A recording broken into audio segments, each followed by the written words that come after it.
ஜோயா, மணி, சிவானி, இங்க என்ன இவ்ளோ பெயிண்ட் வச்சிருக்கீங்க? கிராஃப்ட் பண்ற டூல்ஸ்லாம் வச்சிருக்கீங்க. இன்னைக்கு ஏதாவது ஸ்பெஷல் கேம் விளையாட போறோமா? என்ன கேம் சொல்றீங்களா? இல்ல சாரா, நம்ம கேம் எதுவும் விளையாடல. இன்னைக்கு நம்ம கிராஃப்ட் பண்ணி விளையாட போறோம். இது இன்ட்ரெஸ்டிங்காவும் யூஸ்ஃபுல்லாவும் இருக்க போகுது.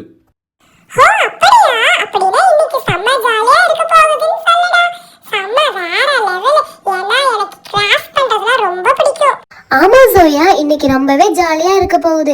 மணி, இன்னைக்கு நம்ம என்னெல்லாம் பண்ண போறோம்? ஏதாவது ஐடியா வச்சிருக்கியா? அண்ட் நம்ம கிட்ட பார்த்தேன்னா கிளே இருக்கு, அதுக்கப்புறம் அரிசி இருக்கு, ஸ்டிக்கர்ஸ் இருக்கு, அப்புறம் க்ளூ எல்லாமே இருக்கு. கிளே வச்சு பாட்லாம் செஞ்சு விளையாட நல்லா இருக்கும்டா. ஆமா சாரா, நான் கூட அதுதான் சொல்லலாம இருந்தேன். நான் களிமண்ணை வச்சு மண் பாத்திரங்கள் செய்யறேன். நீயும் சிவானியும் பாட்டில் கிராஃப்டும் அரிசியை வச்சும் கிராஃப்ட் பண்ணுங்க. ஃப்ரெண்ட்ஸ், நான் பாட்டில் கிராஃப்ட் ட்ரை பண்ணுறேன். ஏன்னா அது எனக்கு ரொம்ப பிடிக்கும், பார்க்கவும் ரொம்ப க்யூட்டாக இருக்கும். ஸோ நானே அது பண்ணட்டுமா? ப்ளீஸ் எல்லாரும் ஓகே சொல்லுங்கப்பா. ஓகே சிவானி, உனக்கு எது பிடிச்சிருக்கோ அதை நீ பண்ணு. மணி, நான் மண் பாத்திரங்கள் செய்யறேன் மணி. நீ வேணா அரிசியில கிராஃப்ட் பண்ணிக்கோ மணி. எனக்கு ரொம்ப நாளா கிளே யூஸ் பண்ணி மண் பாத்திரம் செய்யணும் ஆசை மணி. ப்ளீஸ்டா.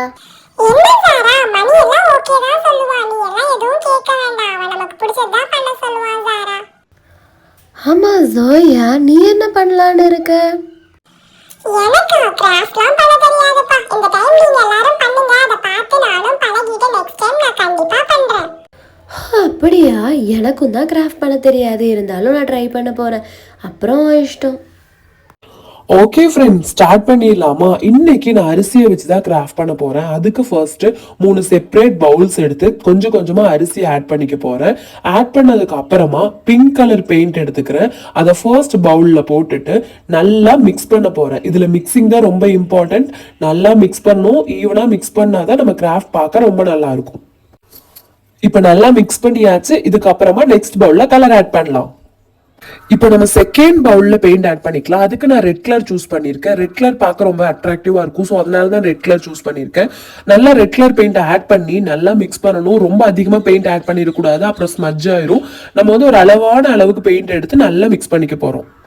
இப்போ லாஸ்டா இருக்க பவுல்ல இருக்க அரிசிக்கு நான் எல்லோ பெயிண்ட் சூஸ் பண்ணியிருக்கேன். ஏன்னா ஆல்ரெடி நம்ம 2 டார்க் கலர் சூஸ் பண்ணியிருக்கோம். அதனால ஒரு லைட் கலரா இருக்கும் போது பெயிண்டிங் பார்க்க நல்லா இருக்கும். இதையும் நல்லா மிக்ஸ் பண்ணிக்கலாம். இப்போ நம்ம பெயிண்ட் பண்ண ஸ்டார்ட் பண்ணுவோம். ஃபர்ஸ்ட் நான் பட்டர்ஃப்ளை வரைய போறேன். அதுக்கு ஒரு மார்க்கர் எடுத்துக்கிறேன், ஒரு சர்க்கிள் வரைஞ்சுக்கிறேன். அதுக்கப்புறமா ஓவல் ஷேப்ல அதுக்கு ஒரு பாடி வரைஞ்சுக்கிறேன். அதுக்கப்புறமா 2 விங்ஸ் வரைஞ்சுக்கிறேன். 2 விங்ஸ் வரைஞ்சதுக்கு அப்புறம் கீழே பார்த்த மாதிரி 2 விங்ஸ் வரைஞ்சுக்கிறேன். இப்போ நம்ம என்ன பண்ண போறோம்னா அந்த விங்ஸ்குள்ள ஒரு சர்க்கிள் வரைய போறோம். எதுக்குன்னா இதை பார்க்க பட்டர்ஃப்ளை அழகா தெரியும், அதுக்காக தான் வரைகிறோம். அப்புறம் பட்டர்ஃப்ளைக்கு 2 ஐஸ் வரைஞ்சு ஸ்மைல் பண்ற மாதிரி வரைஞ்சு அதுக்கு 2 கொம்பு வரைஞ்சுக்கலாம். ஃபைனலா பார்க்க யூனிக்கா இருக்கிறதுக்காக அதோட பாடியில ஒரு லைன்ஸ் வரைஞ்சுக்கலாம். இப்போ நான் பட்டர்ஃப்ளையோட விங்ஸ்ல க்ளூ அப்ளை பண்றேன். இந்த க்ளூ அப்ளை பண்ணும்போது அவுட்லைனுக்கு வெளியே போகாம பார்த்து அப்ளை பண்ணிக்கிறேன். ஏன்னா அப்பதான் அரிசி ஒட்டும் போது வெளியே எங்கேயும் விங்ஸுக்கு வெளியே ஒட்டாம இருக்கும். பார்த்து சர்க்கிள்லயும் படாத மாதிரி அப்ளை பண்ணிக்கிறேன். இப்போ நான் க்ளூ மேல பிங்க் பெயிண்ட் மிக்ஸ் பண்ண அரிசி எடுத்து கொஞ்சம் கொஞ்சமா தூவிக்கிறேன். கொஞ்சம் கொஞ்சமா ஆட் பண்ணும். அப்பதான் அந்த க்ளூல கரெக்டா போய் அந்த அரிசி செட் ஆகும். எல்லா விங்ஸ்லயுமே படுற மாதிரி போட்டுக்கலாம். எல்லா பக்கமும் அரிசி போட்டதுக்கு அப்புறம் ஒரு அட்டை எடுத்து இந்த மாதிரி வச்சு பிரஸ் பண்றேன். இது எதுக்குன்னா அந்த அரிசி நல்லா அந்த கம்ல போய் செட் ஆயிரும். இதுக்கப்புறமா எக்ஸஸா இருக்கிற அரிசியை இப்படி தட்டினாலே கீழே விழுந்துரும். இப்போ நான் பட்டர்ஃப்ளையோட விங்ஸ்குள்ள வரைஞ்சிருக்க சர்க்கிள்ல இருக்கிற அரிசி எல்லாம் கிளீன் பண்ணிக்கிறேன். அவுட்லைனுக்கு வெளியே வந்திருக்கிற அரிசியையும் நீட்டா கிளீன் பண்ணிக்கிறேன். இது ஃபுல் ஃபினிஷ் பண்ணி பார்க்கும்போது தான் நமக்கு இந்த கிராஃப்ட் ரொம்பவே சூப்பரா இருக்கும். இப்போ நான் சர்க்கிள்குள்ள கம் ஆட் பண்ணிக்கிறேன். இப்போ நான் லைட் கலரா எடுத்து வச்சிருக்கிற அரிசியை, இந்த எல்லோ அரிசியை எடுத்து இதுக்குள்ள ஆட் பண்ணிக்கிறேன். இதுக்குள்ள நல்லா பிரஸ் பண்ணும்போது என்ன ஆகும்னா ஃபுல்லா போய் செட் ஆயிரும். அதுக்கப்புறம் எக்ஸஸா இருக்கிற அரிசி எல்லாம் நம்ம கீழே தட்டி விட்டு பார்த்தோம்னா பார்க்கவே இந்த கிராஃப்ட் சூப்பரா யூனிக்கா அழகா இருக்கும். ஆமாடா மணி, நீ சொன்ன மாதிரியே சூப்பரா இருக்குடா. பார்க்கவும் செம்ம கியூட்டா இருக்குடா. எனக்கு ரொம்ப பிடிச்சிருக்குடா. இத நான் வெச்சுக்கிறேன்டா. ப்ளீஸ் டா, ரொம்ப கியூட்டா இருக்குடா. பட்டர்ஃப்ளைனா எனக்கு ரொம்ப பிடிக்கும்டா. இத நானே வெச்சுக்கிறேன்டா. Wow Mani, you did a very good job டா. சூப்பரா பண்ணிருக்க, செம்மையா இருக்குடா. நெக்ஸ்ட் என்ன பண்ணலாம்னு இருக்க? என்ன டிராயிங் பண்ண போற? Thank you so much Zara. நான் இப்போ டெடிபியர் வரைய போறேன். டெடிபியர்னு என் தங்கச்சிக்கு ரொம்ப பிடிக்கும். ஸோ நான் டெடிபியர் வரைஞ்சு அவளுக்கு ப்ரெசென்ட் பண்ணலான்னு இருக்கேன். அதுக்கு ஃபர்ஸ்ட் ஒரு பவுல்ல அரிசி எடுத்துக்கிறேன். அதுக்கப்புறம் டெடி பியர் பிரவுன் கலர்ல இருக்குங்கிறனால நான் பிரவுன் கலர் சூஸ் பண்ணியிருக்கேன். பிரவுன் பெயிண்ட் எடுத்து அரிசியில கொஞ்சம் ஆட் பண்ணிக்கலாம். அதுக்கப்புறம் வழக்கம் போல நல்லா மிக்ஸ் பண்ணிக்கலாம். மிக்ஸ் பண்றது ரொம்ப முக்கியம் பிகிலு. ஸோ நல்லா மிக்ஸ் பண்ணிக்கணும். நல்லா மிக்ஸ் பண்ணாதான் நம்ம கிராஃப்ட் நல்லா இருக்கும். இப்போ நான் டெடி பியர் வரைய போறேன். அதுக்கு ஃபர்ஸ்ட் சர்க்கிள் டிரா பண்ணிக்கிறேன். அதுக்கப்புறம் 2 ஐஸ் டிரா பண்ணிக்கிறேன். நோஸ் வரைஞ்சு அதுக்கு மவுத்தும் வரைஞ்சிக்கிறேன். 2 இயர்ஸ் நல்ல டெடி பியருக்கு பெரிய இயர்ஸா வரைஞ்சிக்கலாம். 2 ஹேண்ட்ஸ் வரைஞ்சிக்கலாம். அப்புறம் 2 லெக்ஸ் வரைஞ்சிக்கலாம். இப்போ எல்லாத்தையும் ஆட் பண்ணா அழகான டெடி பியர் ரெடி. இப்போ நான் டெடி பியரோட ஸ்டொமக்குள்ள மட்டுமே க்ளூ அப்ளை பண்ணிக்கிறேன். அதுக்கப்புறம் அந்த பிரவுன் அரிசியை எல்லா பக்கமும் டெடி பியரோட ஸ்டொமக்குள்ள படுற மாதிரி தூவி விட்டுக்கிறேன். அதுக்கப்புறமா வெளியே இருக்கிறது எல்லாம் அரேஞ்ச் பண்ணி நீட்டா உள்ள கொண்டு வந்துக்கிறேன். இப்போ நம்ம ஹேண்ட்ஸுக்கும் லெக்ஸுக்கும் இயர்ஸுக்கும் போட்டுக்கலாம். அதுக்கப்புறமா அரிசியை தூவி விட்டு ஃபுல்லா அவுட்லைன்ல இருந்து வெளியே வராத மாதிரி நல்லா பிரஸ் பண்ணி எக்ஸஸா இருக்கிற ரைஸ் எல்லாம் நீட்டா கிளீன் பண்ணா நமக்கு அழகான டெடி பியர் ரெடி ஆயிரும். இது என் தங்கச்சிக்கு ரொம்ப பிடிக்கும். அதுக்காகவே நான் மேக் பண்ணிருக்கவங்க எல்லாருக்கும் பிடிக்கும் நானும் நினைக்கிறேன். ஓகே ஜாரா, ஜோயா, ஷிவானி என்னோட கிராஃப்ட் பண்ணி முடிச்சாச்சு. சோ இப்போ உங்க டர்ன். யார் பண்ணலான் இருக்கீங்க? என்ன பண்ணலான் இருக்கீங்க? ஹே மணி, சூப்பர்டா. ரெண்டு கிராஃப்ட்டுமே அசத்திட்டடா. நீ என் ஃப்ரெண்ட்னு சொல்றதுக்கு எனக்கு ரொம்ப பெருமையா இருக்குடா. சரி ஜோயா, நீ என்ன பண்ணலாம்னு இருக்க? சொல்லு ஜோயா. இப்போ நான் களிமண்ணை வச்சு வெசல்ஸ் பண்ண போறேன். அதுக்கு ஃபர்ஸ்ட் களிமண்ணை எடுத்து நல்லா கையிலேயே உருட்டிக்கணும். அதுக்கப்புறம் என்னோட ஃபிங்கர் வச்சு லைட்டா பிரஸ் பண்றேன். இப்போ ஒரு ஹோல் கிரியேட் ஆகுது. அதுக்கப்புறம் என்னோட ஃபிங்கரை நல்லா லாங் பிரஸ் பண்ணும்போது ஹோல் பிக்கா மாறுது. இப்போ இதே மெத்தடை ஃபாலோ பண்ணி ஒரு வெசல் மாதிரி ஷேப்புக்கு நான் கொண்டு வர போறேன். சம்டைம் கிராக் வர மாதிரி தெரிஞ்சாலும் நான் கொஞ்சமா வாட்டர் ஆட் பண்ணி அதை அப்படியே சரி பண்ணி அதை அழகா வெசல் ஷேப்க்கு கொண்டு வந்துட்டு இருக்கேன். இப்போ பாத்தீங்கன்னா அழகான ஒரு வெசல் ஷேப்க்கு மாறிட்டே இருக்கு. இது ரொம்பவே அழகா இருக்கு. எனக்கு பண்ண தெரியலனாலும் நான் ஃபர்ஸ்ட் டைம் ட்ரை பண்ண, இருந்தாலும் இது உங்களுக்கு பிடிக்கும்னு நினைக்கிறேன். இப்போ இது ஒரு அழகான ஷேப்க்கு கொண்டு வந்துட்டேன். இப்போ என்ன பண்ண போறேன்னா ஒரு டூல் வச்சு லைட்டா அதோட கார்னர்ல இன்சைடா புஷ் பண்றேன். இப்போ என்ன ஆகுதுன்னா ஒரு அழகான ஒரு கார்னர் ரெடி ஆகுது. இதை பார்க்கவே கியூட்டா செமையா இருக்குல்ல. நெக்ஸ்ட் நான் கடாய் பண்ண போறேன். அதுக்கு கொஞ்சம் களிமண் எடுத்து சர்க்கிள் ஷேப்ல உருட்டிக்கலாம். அதுக்கப்புறமா ஒரு ப்ரெஸ்ஸிங் டூல் வச்சு கொஞ்சமா ஒரு ஹோல் கிரியேட் பண்ணிக்கலாம். அதுக்கப்புறமா லாங் ப்ரெஸ் பண்ணி ஃபிங்கர் வச்சு அந்த ஹோலை நல்லா பிக் ஹோலா மாத்திக்கலாம்.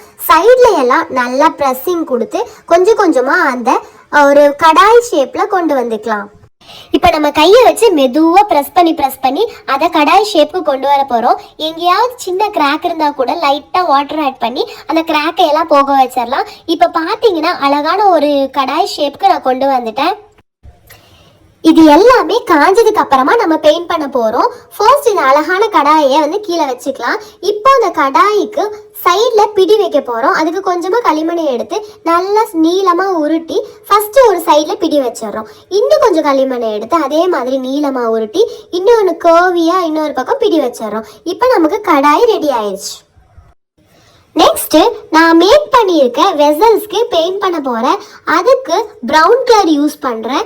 ப்ரௌன் யூஸ் பண்ணும்போது ஒரிஜினல் கிளே வெசல்ஸ் மாதிரியே எஃபெக்ட் கொடுக்கும். அதனால தான் நான் ப்ரௌன் யூஸ் பண்ணியிருக்கேன். இப்போ எல்லா பக்கமும் கார்னர் எல்லா இடத்துலையும் படுற மாதிரி நல்லா பெயிண்ட் பண்ணிக்கலாம்.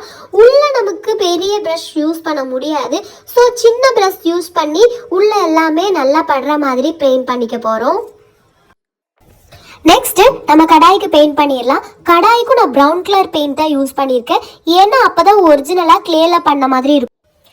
நெக்ஸ்ட் நான் ஒரு வெசலும் அதுக்கு லிட்டும் ரெடி பண்ண போகிறேன். அதுக்கு ஃபர்ஸ்ட் கொஞ்சம் கிளே எடுத்து சர்க்கிளாக பண்ணிக்கலாம். அதுக்கப்புறம் என் ஃபிங்கர்ஸ் வச்சு நல்லா ப்ரெஸ் பண்ணுறேன். ப்ரெஸ் பண்ணும்போது ஒரு ஹோல் கிரியேட் ஆகும். அதே ஹோலை நம்ம டெவலப் பண்ண போகிறோம். டெவலப் பண்ணி சைடில் ஃபுல்லாக ஒரே ஈவனான ஷேப்பில் கொண்டு வரோம். இப்போ நம்ம பார்த்தீங்கன்னா அது ஒரு வெசல் ஷேப்பில் வந்துருச்சு.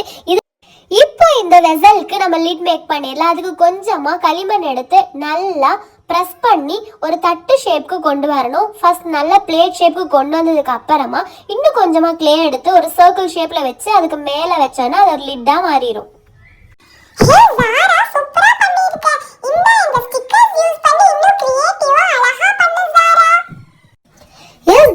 இப்போ நான் அதை தான் பண்ண போறேன். நம்ம பண்ணி வச்சிருக்க கிளே பாட்ல இப்போ இந்த ஸ்டிக்கர்ஸ் யூஸ் பண்ணி இன்னும் கிராண்டா பண்ண போறேன். இப்போ நான் வெசலுக்கு லைட் கலர் யூஸ் பண்ணி பெயிண்ட் பண்ணிட்டேன். ஸோ லிட்டுக்குமே லைட் கலர் யூஸ் பண்ணி பெயிண்ட் பண்ணியிருக்கேன். இப்போ பார்க்க ஒரே மாதிரி அழகா இருக்கும். ஒரு சின்ன மக்கு கூட பண்ணிட்டேன். ஹே சாரா, சூப்பரா பண்ணிருக்க சாரா. இதெல்லாம் வீட்டுக்கு எடுத்துட்டு வந்து மம்மிட்ட காட்டு, சரியா? இப்போ நான் கண்ணாடி பாட்டில் வச்சு ஒரு கிராஃப்ட் பண்ண போகிறேன். அதுக்கு ஃபஸ்ட்டு உள்ளே வாட்டர் ஆட் பண்ணிக்கலாம். கொஞ்சம் கொஞ்சமாக ஊற்றினா வேலைக்கு ஆகாது, குடத்தோடு ஊற்றிடுவோம், அப்போ தான் இது ஃபுல்லிங் ஆகும் போல். ஓகே, ஃபஸ்ட்டு வாட்டர் ஆட் பண்ணிக்கலாம். இதுக்கப்புறமா நான் ப்ளூ கலர் கிளிட்டரும் ரெட் கலர் கிளிட்டரும் எடுத்து வச்சுருக்கேன். அதை உள்ளே ஆட் பண்ணிக்கலாம். இப்போ நல்லா மிக்ஸ் பண்ணிக்கலாம். மிக்ஸ் பண்ணிங்கலாம் பார்த்தாலே தெரியும், பார்க்கவே இந்த பாட்டில் ரொம்ப க்யூட்டாக மாறிடுச்சு. இப்போ நம்ம என்ன பண்ண போகிறோன்னா இந்த ஸ்டிக்கர்ஸை ஒட்ட போகிறோம். இந்த ஸ்டோன் ஸ்டிக்கர்ஸை இந்த பாட்டில் அவுட் சைட் ஃபுல்லாக ஒட்டிட போகிறோம். இப்போ இந்த பாட்டில் ரெடி ஆயிடுச்சு. க்யூட்டான பாட்டில் கிராஃப்ட் ரெடி. ஓகே ஃப்ரெண்ட்ஸ், பாய். உங்களுக்கு நம்ம வீடியோ பிடிச்சிருந்தா நம்ம சேனலை சப்ஸ்கிரைப் பண்ணிக்கோங்க, லைக் பண்ணிக்கோங்க. அண்ட் உங்களுக்கு எந்த மாதிரி வீடியோஸ் வேணுங்கிறத கமெண்ட்டில் சொல்லிட்டு போங்க. டாட்டா.